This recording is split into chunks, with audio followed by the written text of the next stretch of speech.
Leader बनने के लिए परमिशन की जरूरत नहीं होती, सिर्फ परफेक्ट टाइम की जरूरत होती है।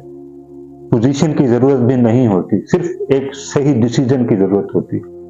और वो है आज से खुद को बेहतर करने का, आज से खुद को अल्लाह के साथ अपना राब्ता मजबूत करने का, आज से खुद को कामयाबियों के लिए, इम्प्रूवमेंट के लिए कोशिश करने का, आज से अपनी स्ट्रगल को दीन इस्लाम की तरह, दीन इस्लाम के साथ कनेक्शन जोड़ने का आज से डिसीजन लेने की जरूरत है। आज से ही अगर हमारा डिसीजन, यारो याद रखो, जब तक आप खुद को फॉलो नहीं करेंगे, दुनिया भी आपको फॉलो नहीं करेगी।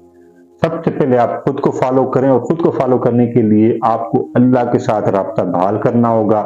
आपको अपने ऊपर नबी अलैहिस्सलाम की वो हदीसें जो उन्होंने हमारी तरबियत के लिए बयान की हैं, उनको इम्प्लीमेंट करना होगा।